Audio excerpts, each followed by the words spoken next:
Hello and welcome to Backstage Buzz at the Mac, where you get the inside story and the art scene right from the people who make it all happen. I'm Diana Martinez and I am happy to welcome another group of great guests to the show. Later on, I'll chat with Janey Sarther about her annual international film series, Global Flicks. She'll tell us all about the selection process and share a few highlights from this year's lineup. Then I'll talk with Kristina about her role as chorus director for the Philharmonic's highly anticipated upcoming opera, Die Fledermaus. But first, we have a clip that was recorded a few months ago due to this special guest's busy schedule. And we've been anxiously awaiting to share this with you as we get ready for her show, Coming to the Mac. Take a look.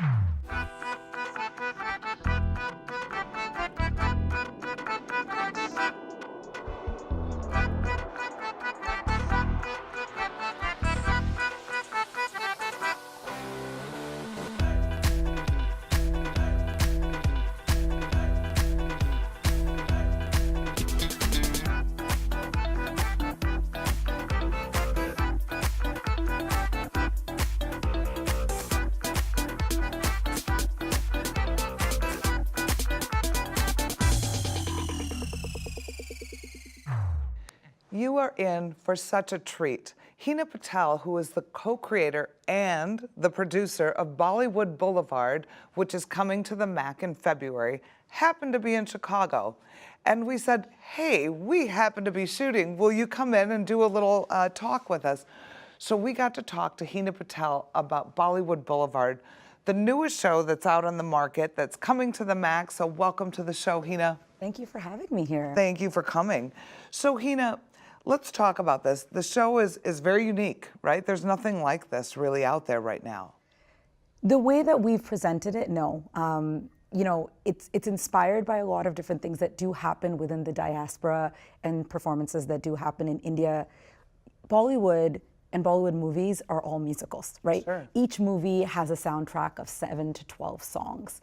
And this idea of encapsulating all of that into one show is something that's not necessarily new per se, Sure. but we're bringing together multimedia, dance, and live music together and trying to make this fast, entertaining capsule, and that's what makes it different. So it's a 90-minute show, and how many years of Bollywood? Over 100. So 100 years of Bollywood in a 90-minute show. Yep. So you get a little peek of how Bollywood has developed over time. Exactly. So we start in 1913 when the first Indian silent film was made, and then we trace the journey of Hindi cinema over those years. And the music, this was one of the things that I loved, because when I first heard it, I'm like, oh, it's going to be all tracks. This is not tracks. No, it's all live music. We have 4 vocalists, 6 musicians, and it's really about capturing the entire spirit of Hindi cinema and Bollywood, where music and dance and acting and storytelling, all of these are integral parts of what makes Bollywood what it is, and we wanted to bring all of that to the stage. So it seems like Bollywood cinema has become more and more popular in the U.S. of late. Absolutely. And why do you think that is? Really, the pivoting point of global awareness and love for Bollywood came after Slumdog Millionaire winning the Oscars, right? And that's really where you saw Bollywood showing up more so on the global map, though quite frankly, it began a long time ago. In Russia, in the 1950s and 60s, people knew Bollywood. Actually, Raj Kapoor's films were super popular then. So if you talk to older Russian people, they know they're Bollywood. Yes. Because of Raj Kapoor. So it's been becoming globally known for many years, but that sort of exponential awareness really came post Slumdog Millionaire. So there's some qualities of Bollywood shows and through lines and threads. Tell us some of them, which I thought were fascinating when you were sharing that about relationships. And love is generally the center point, like the centerpiece of Bollywood films, right?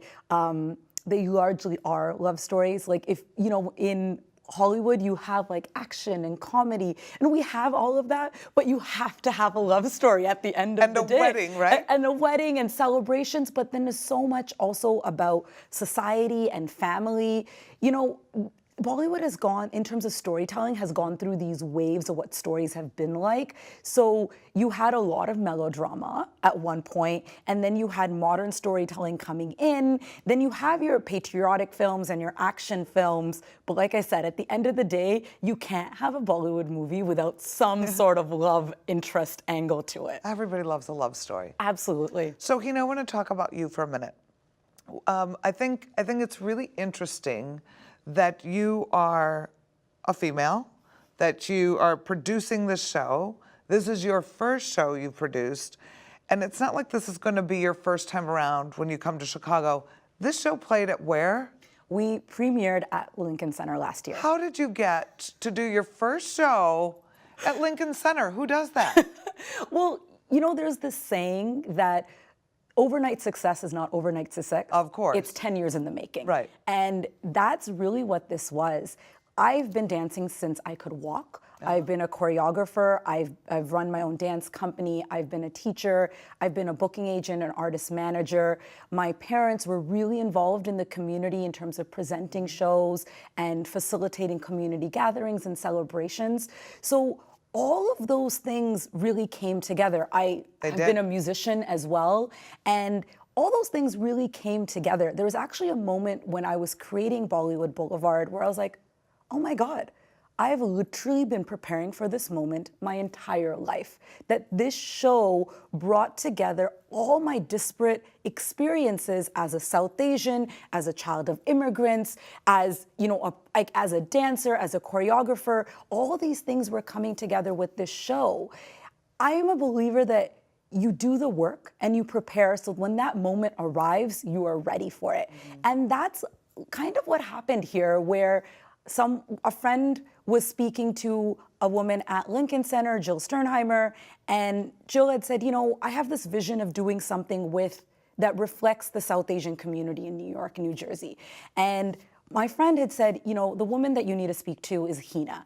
Jill and I got on a call. At that point, I had this idea in my head that I wanted to do a retrospective on Bollywood because there's been so much interest in Bollywood, but I feel that at the same time, most people's awareness for newer fans to Bollywood is the last 10 years of Hindi cinema. While for me, Bollywood is the songs from the 30s, the 40s, the 50s, the 60s, all the way through to today. And I feel like that wasn't being showcased or understood. So there's been this idea of how do we share that? I come from a space of always wanting to provide context and share. I think that specifically as a child of immigrants, I've spent a lot of my life giving people insights into who I am, what my heritage is, because when I did that, we could actually understand each other better. We find common ground when we talk, and we find the common threads. Exactly. So there was that idea that stemmed of I want to create a Bollywood show that's not just what the common associations with Bollywood are of color and big dance numbers, but I wanted to show some of that history. I wanted to show how Bollywood is such an integral part of life for Indians and South Asians across the globe. Now, let's talk about the social issues. When we brought up common ground, we're going to have a common ground conversation series. And we've invited you to do that. And this is a new thing through the National Endowments of the Arts. And we want to have conversations with artists and the audience after the show to say, what are you thinking about? How does that make you feel? How does that change your perspective, right? On Bollywood, how does that change your perspective culturally? What are you thinking about? I think that art has this unique ability to make you feel and understand and get a curiosity that you might not have had otherwise. Absolutely. And that's what I hope to do, and that's why I love to do diverse programming that sort of helps people to look at things differently, laugh together, smile together, sing together. And then I think it kind of brings the walls down. It's sort of like breaking bread together, right? Absolutely. When you have a meal together, all of a sudden you have this bond. And I'm wondering, the social issues going on right now that surround Hindi cinema are kind of interesting. Yeah. Well, in the United States and in Hollywood, we're seeing the Me Too movement, right? And it's been quite fascinating for me as someone who is a consumer of Hollywood and Bollywood films to be thinking about the differences and similarities in the issues that surround both entertainment industries, right? There's a lot of conversations happening in India right now about the role that Bollywood plays in perpetuating or stopping patriarchal attitudes towards women, right? Or the boy chases the girl. Or the interactions between a woman and what a man and a woman and what consent means, etc. So there's a lot of these parallels that are happening. I think the degree of action that is being taken varies dramatically between the two spaces, but Me Too is not just a Hollywood American thing. It's something that's happening around all over the world, and not just in Bollywood. For a long time. Exactly, exactly. Heena, thank you so much for coming. This was incredible. Thank you for having me. It was a pleasure. Thank you. If you want to see Bollywood Boulevard after its premiere at Lincoln Center in New York, it's going to premiere here in Chicago. It's never been in the area before. Make sure you get your tickets now. Visit atthemac.org or call 630-942-4000. Coming soon to the Mac is Buffalo Theater Ensemble's production of Defiance, a searing drama about power, love, and responsibility. Who owns it and who wants it and who deserves it. Defiance runs January 31st through March 3rd. Don't miss your chance to see the TheaterWork USA's production of the family classic Charlotte's Web. Then, on February 16th, spend a night out at the Second City's hilarious show, It's Not You, It's Me, with 2 shows available at 6 p.m. and 9 p.m., perfect for Valentine's Day. The next screening in our National Theater Live series is The Madness of King George III, with 2 opportunities to view on February 14th and 17th. For more information, be sure to visit atthemac.org. Joining us on Backstage Buzz again is MAC's Coordinator of Education and Engagement, Janey Sarther. In addition to managing our family shows, school stage series, the MAC Chats, master classes, and so much more, Janey collaborates with the COD faculty to bring our patrons Global Flicks every year. She's here to give you the inside scoop on what that process is like. Welcome, Janey. Thank you. Good to be here. It's good to have you. So Global Flicks is really, I think, a big favorite of the MAC community and the college community. Yes, and it's well supported by all parts. And we're so grateful for field studies and global education who really keep us churning and keep us connected to what the films could be. Now, do you think it might be really popular because it's free? Sure doesn't hurt. Yeah, that's the best part. But I think it's more than that, because it's the chance to really not only see a film you may have never heard of, but then afterwards you get this chance to have a dialogue where either you can actively ask questions or just listen in, because we're so grateful for our faculty and staff who are experts or have experience in these different cultures or these different communities or the different issues that can really bring light to what you saw in the film versus maybe what's actually happening or confirming that that's the real story.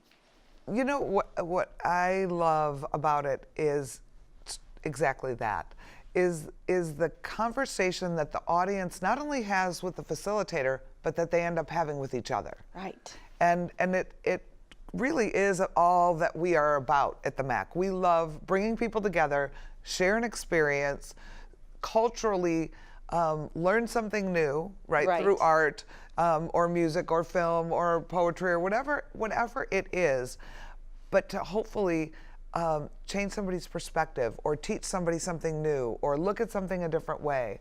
And I think this program just does it masterfully. You travel the world.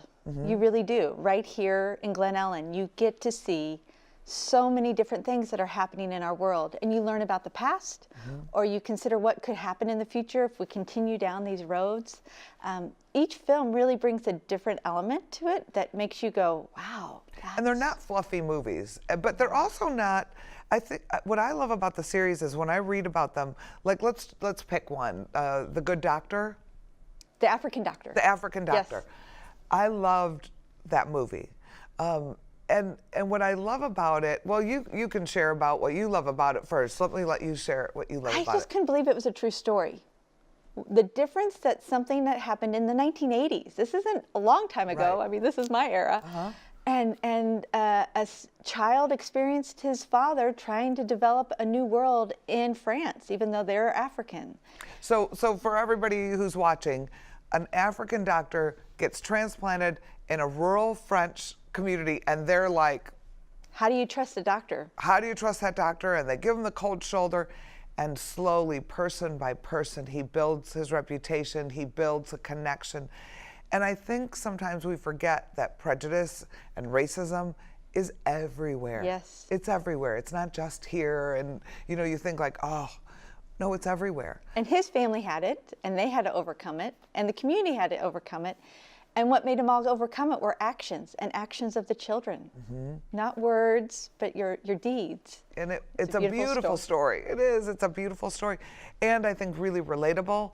And I think it shows you what life is like in this rural French village, which is beautiful. And very funny. It is so funny. It's very funny. Good times. What's one of your favorites? I'm most excited to see Theater of Life. Now, I've researched about it. I understand what the film is about, but it's a documentary, and I'm excited to see this true story of how these high-end chefs with these amazing restaurants said, we have amazing leftover food. How do we reserve it and serve it to those who don't have access? And they have created a movement to take in restaurant leftovers and create soup kitchens and create community, because not only do they take their food to that, then they fix the food. Right. And they develop beautiful meals for those who have no access to that. And what's so great about that is every country could use that. Every country could take that template and make it work. Yes. And I think that's, it's also sort of like a gift and a how-to and an inspiration to why are we throwing food away? Right, waste. It's a lot of waste.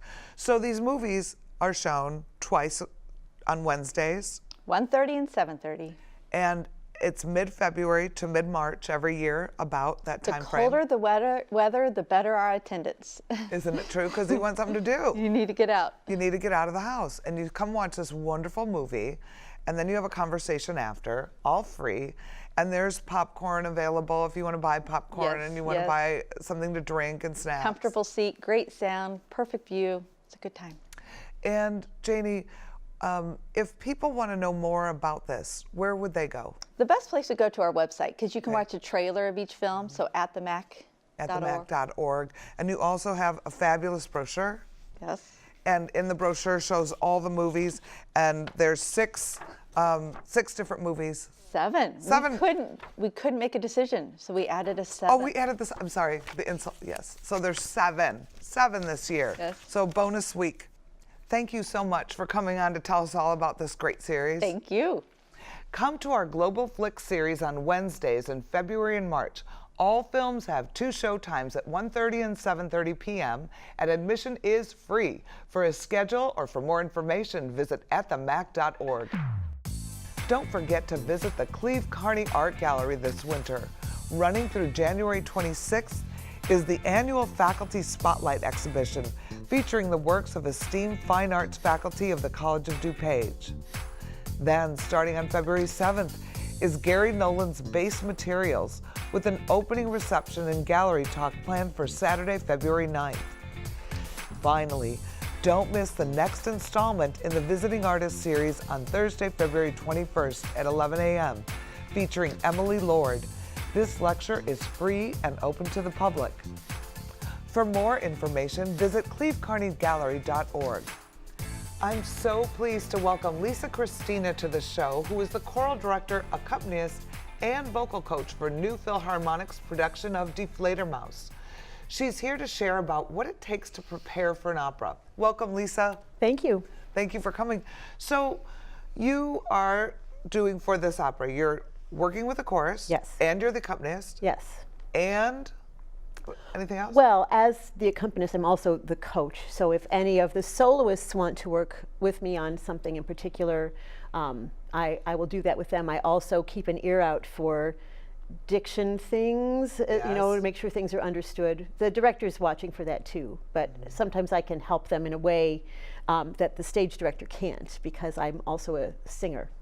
So, so tell me about what your role is. What are you doing right now for the opera? What are you working on now? Right now, I'm preparing the chorus. We've had a few rehearsals. We started before Thanksgiving. Okay. And primarily when we start out, it's making sure that they have the notes and the rhythms right, that we're all breathing in the same places, that we're making the notes short where they're supposed to be short, cutting off together, all those things. And how long is a rehearsal about?